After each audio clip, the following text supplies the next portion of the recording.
Okay, since things rarely go as planned, the Aces system runs great.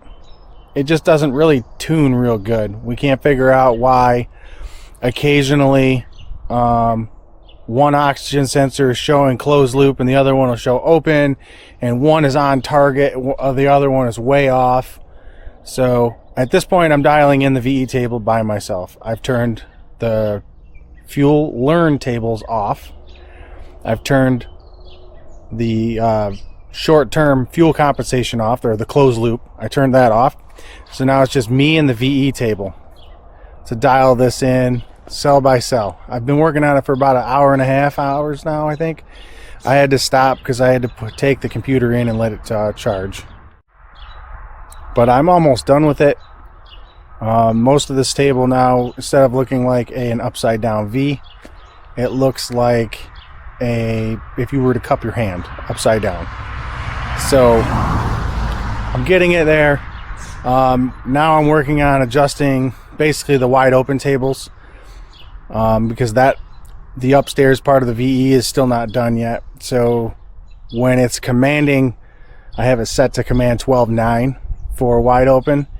I'm seeing like 13.9, 14.2, 14.5, kind of going back and forth on that. But I'm getting it there because it was 16. So I'm adding fuel to the tables, bringing it down, and making it, shaping it nicely. There are some transitions that I still have to work on, but it's coming together a lot nicer. I thought I was gonna have to fight with it for a little bit, but it's working. It's coming together. So gonna do some ride along shots here shortly. Okay, so before we go out for the drive, this is the software. Basically, you can make more changes than what this handheld allows you to change, but this is what we're dealing with in the software. So you need to know your cam type over here. The cam type for this particular is mild. Then you go over here for fueling. And then over here under fueling, you have custom name, configuration item, X point, 1D table, and 2D table. We need 2D table because that's what this is. And then you go over here, and this is the mild VE setup. So this is the volumetric efficiency table over here. Basically, what you need to know for this is what your map pressure is right here. So think of it this way. There's 100 kPa roughly atmospheric pressure. And at atmosphere being 100 kPa, when the engine is running, it's running in a vacuum. So numbers less than 100 is how much vacuum is in the engine, right? So it'd be your off throttle. And then this would be your RPM bands right down here. So this would be reading it outward. Essentially, you want to be able to look at these and go, okay, yep, they're going upward or downward in a relatively smooth pattern. But this over here is your actual table. So this is kind of what I was saying by it kind of looks like the cup of your hand. Let me get it in view here. The cup of your hand. See how you were to take your hand and you were to turn it over and it'd be a cup? That's essentially what we got going on here. And then this wall at the back is the full throttle tables. So that's basically 100 atmosphere and higher RPMs. So this is essentially what you're trying to dial in. So that way when you accelerate, you're in the right area. Now there is more to be smoothed. This is not the final table because for whatever reason, I forgot to save the final table that's actually in the car. So I need to re-download that so that I have, a backup of that. And then I have done some logs. So if I go over here, see if I can do this with my other hand. Oh wait, it's over here. Data logger. Okay, so you go over here to data logger. It opens this up. Now I had saved some log files before. So let's see, open. And then I think a good one is like this one. I think this was a Visa one. And then I had to set up a custom graph. So this is mine right here. So like this is fuel loop state for the oxygen sensors, whether they're in closed loop or not. And this is AFR2, AFR1, and then this is the target. So this is what it's commanding right here, right? But then I have throttle position sensor and map, because you need to know what your manifold air pressure is in order to understand where you're adjusting in the graph. So we go over here, like this section right here, this is in closed loop,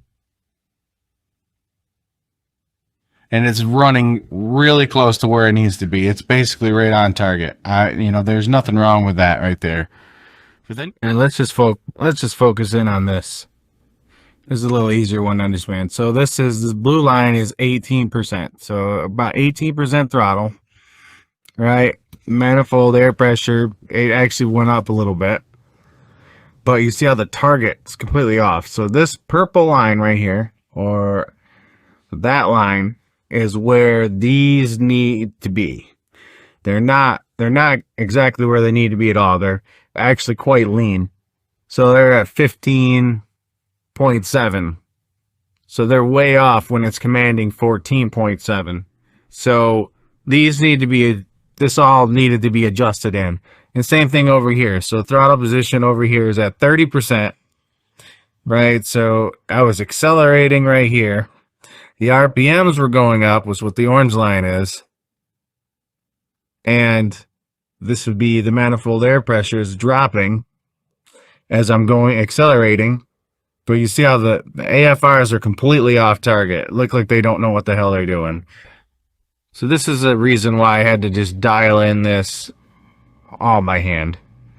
Because it's just all missing the target. Like here's a long point where it's completely off. Why is it that far off? This is pig rich. This is basically power enrichment numbers with 5% throttle. That's what I'm seeing here is 5% throttle.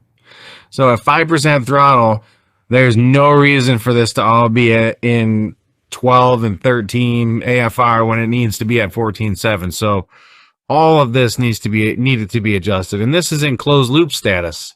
That's what this little blue bar is around it. It's just saying it's in closed loop. How did it miss it that bad? And then if we go over here further, it kind of did the same thing. It went into closed loop over here, but it can't figure out where it wants to be to stay on target. So this is why I kind of got to the point where I'm like, okay, I'm just going to have to actually do this by hand and dial in the table. I do wish that this was easier to use like HP tuners, or at least more familiar like HP tuners, but it was easy enough. It just took me a moment to figure out how I wanted to do this and how I was going to set everything up so that I could dial it in. Here's a nice prime example of how it completely missed the target. Okay, so there's throttle, wide open up here. 92% is roughly wide open for this car, or with the way it's set up. It says it's in closed loop. Commanded drop down here to 12.7. Okay. It started to enrich, but it never made it. What is that? That's 14 point. You go over here to the side to see it's 14.2, 14.1, but it's commanding 12.1.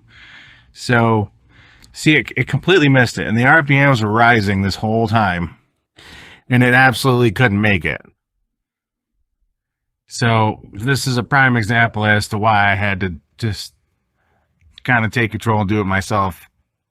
I wanted the wide bands to work, but the wide bands were making a mess of the whole table. So I have the wide bands back on after I gave it back to my dad.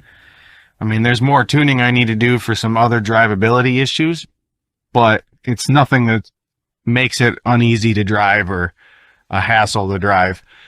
But I turned the closed loop back on, and I also turned the learning table back on. It shouldn't be so bad now. It should be fine. But I will take a look at it next week when I go back over to try to work on some transition tables for off throttle, because the idle wants to drop too much, like right here. Oh no, that's not it. Now going back over here to our VE table. Okay, so fueling. Come on. Fueling, mild VE. Okay, so one of the things that you can do is you can right click in this frame, right? And it shows you that the right arrow is 5%. The up arrow is 1%. Same thing would be the down arrow, 1%. And the left arrow would be 5% decrease. So 5% decrease, 5% upgrades.